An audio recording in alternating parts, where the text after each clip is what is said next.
Bismillahirrahmanirrahim. Assalamualaikum dan salam sejahtera. Ya, saya dah lama tak buat biskut sebenarnya sebab saya dulu guru ERT. Dah lama tak mengajar ERT, jadi saya nak ingat balik ilmu yang saya dah ajar. Jadi saya ajak adik ya buat biskut coklat badam. Ya. Bahan yang kita nak gunakan ialah tepung gandum sebanyak 350 gram. Kita akan gunakan butter 250 gram. Badam cincang 100 gram, 150 gram coklat chip, gula perak 100 gram, gula custard 100 gram, soda bikarbonat 1 sudu kecil, baking powder 1 sudu kecil, asin vanila 1 sudu kecil dan sebiji telur.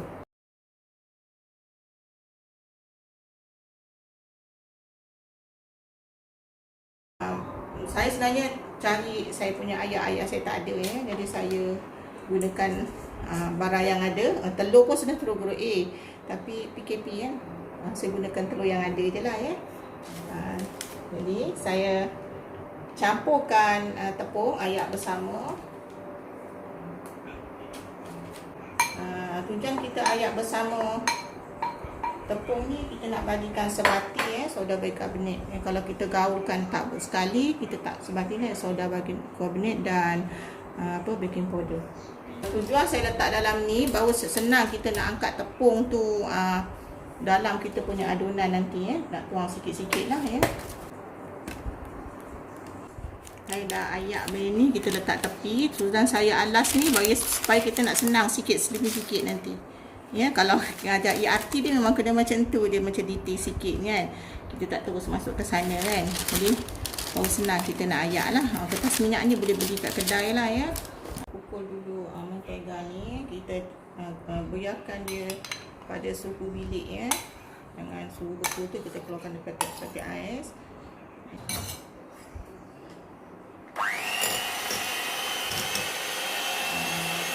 Kelajuan rendah ya.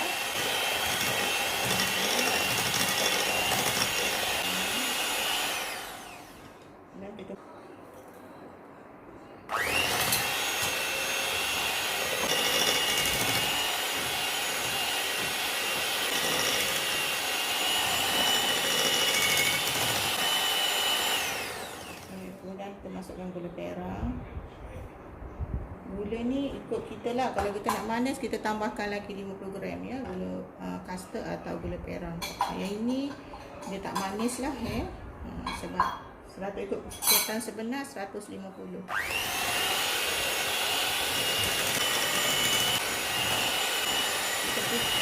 Kita pukul dia sampai dia kembang lah. Okey, masa kita pukul ni, kalau kita tengok saya ada buat pukul cara kaedah 8 dan saya ada pukul kaedah kosong ya. Ini kaedah 8 ya. Kaedah 8. Buat dia bentuk 8 ya. Dan yang sekejap lagi saya akan bentuk dia kosong ya. Kita pusing keliling. Ini kita pusing keliling. Kalau ada yang terkeluar tu, kita masukkan ke dalam. Sebaik-baiknya kita gunakan sendok kayu ya. Sendok kayu lebih baiklah untuk hasil kalau kita buat kek dan sebagainya lah. Kalau dulu-dulu kita tak pakai ni, kita gunakan sendok je kita pukul. Kita tak pakai pemutar pun ya. Nampaknya dah putih ya. Kita tunggu lagi sedikit ya, sebabnya bila kita rasa kat dia ada struktur ya, gula ni ada struktur yang kasar, jadi kita putar dia lagi lah. Kita putar, kita tukar cara bergila-gila bentuk 8 dan bentuk O tadi ya.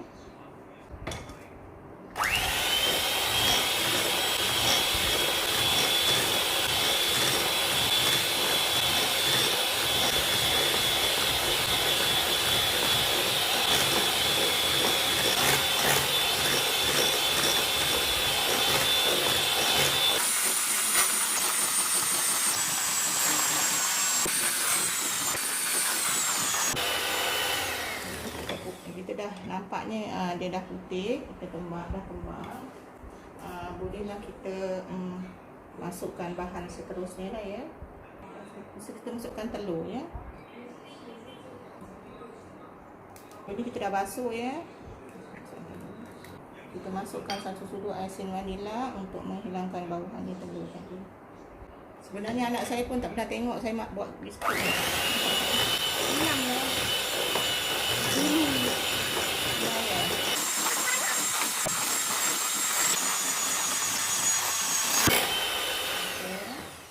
Nampaknya sudah sebati.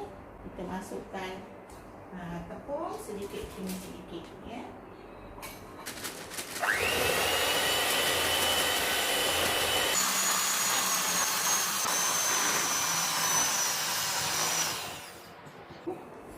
Ya, saya ambil pisau. Sebab dah lama tak buat kek ni lah. Sebenarnya saya kalau ni saya tak guna pengutar ni. Dah masuk tepung ni. Tak susah sikit lah. Kita boleh senduk, ya.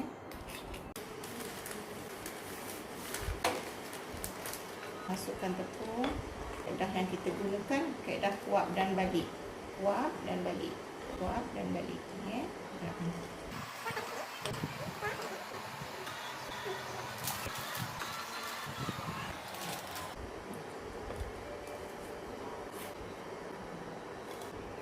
Bila kita buat sebarang baking, kek ke, biskut ke, pada yang masa yang sama, kita mesti terus masak air panas lah. Sebab bahan-bahan yang kita gunakan ni, dia ada lemak, ya, melekat sikit. Kita terus basuh dia dengan air panas, ya. Saya sejak jadi cikgu tahun 1990 ya, bulan 12 1990 di Sekolah Menengah Seri Desa Tanjung Karang, hinggalah tahun 2002 ya, di Kapal Kelang Sekolah Menengah Malaysia. Saya guru ERT ya, mengajar tingkatan 4 dan tingkatan 5. Jadi bila saya pindah ke Perak, Sekolah Menengah Raja Sariman, kemudian Sekolah Menengah Methodist SCS, saya masih lagi mengajar ERT. Namun pada bermula tahun 2010 kalau tak salah saya meninggalkan pengajaran menjadi cikgu ERT ni, mengambil sepenuhnya option perdagangan dan pengajian perniagaan. Kaedah kuap dan balik ya. Kaedah kuap balik tu dia macam ni. Kuap balik. Kuap balik tu tujuannya nak bagi masuk udara pada kita punya dough tu supaya dia tidak kental atau tidak liat dah ya. Nak masukkan udara dalam dough ni penting ya. Ini salah satu pengajaran dalam ERT ya. Okey, dalam menyediakan dough. Ya. Ya. Kita masukkan kacang. Jangan masukkan sekali ya, kalau tidak ada berintik. Kita masukkan sikit-sikit.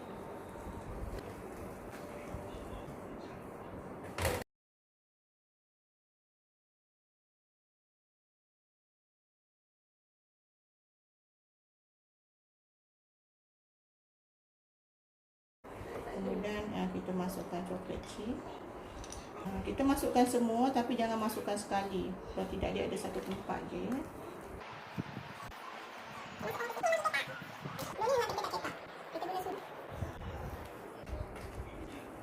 Sangat mewah ni dia.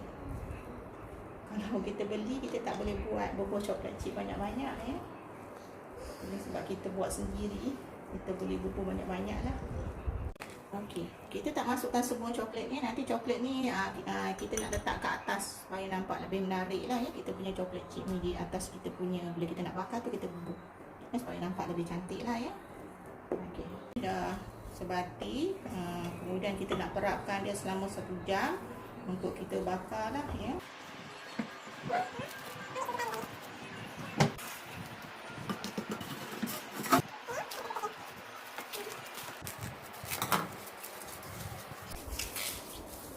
Kita perap dia di dalam peti ais selama lebih kurang 1 jam ya.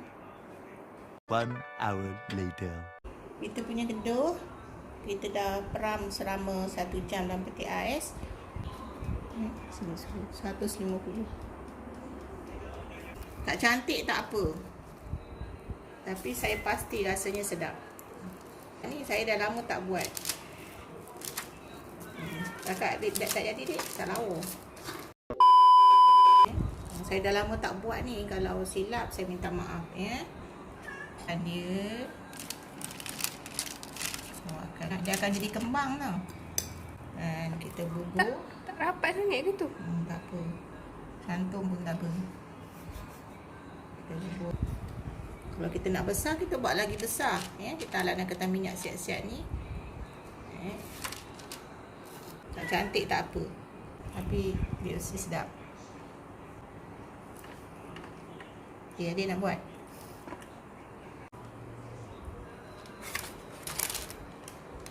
Tunjuk dia macam kotak 4 segi.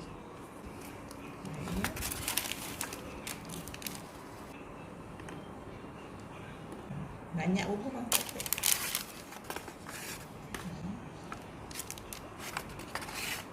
Empat segi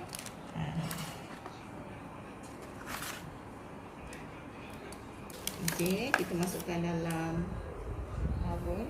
Apinya api bawah. Ni api bawah.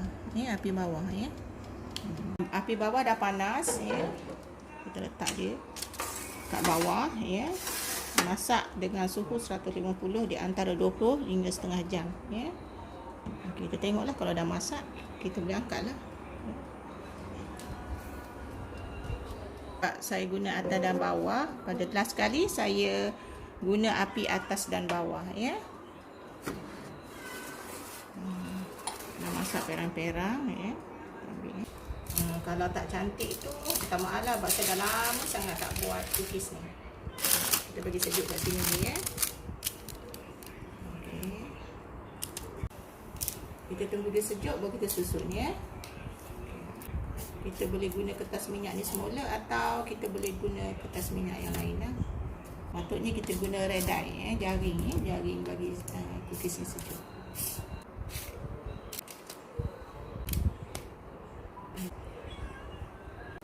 Saya tak nak membazir, saya nak guna kertas minyak yang sama. Kertas minyak ni boleh guna 2 kali.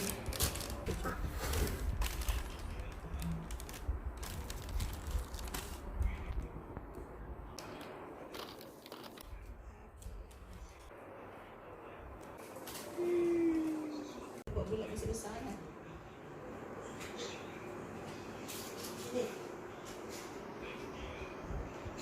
Ini yang cookies yang kita tak tekan dengan sudu ya. Kita tengok macam mana hasilnya dengan yang kita tekan, beza dengan yang kita tekan sudu dengan yang kita tak tekan sudu ya. Alhamdulillah dah siap. Jadi kita susun sikit. Kita ambil susu dalam bawang. Tak sampai. Okey, kita masukkan terbalik. Kita boleh masuk. Atau tolak. Okey, kita masukkan terbalik. Tolak. Nanti yang angus tak cantik. Kita nak ambil yang cantik-cantik je. Sangat crispy.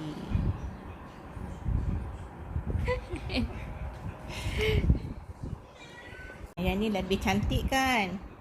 Yang ni saya tak penyihkan. Saya tak lepaskan dengan garpu. Jadi bentuknya lebih cantik. Alhamdulillah dah siap. Kita boleh dapat 2 balang dengan sukatan yang aduh yang kita buat tadi. Bolehlah cuba. Sangat sedap. Mudah dan sangat sedap. Minum dengan susu. Nah. Apa tu? Share, like dan apa dik? Subscribe. Terima kasih. Assalamualaikum.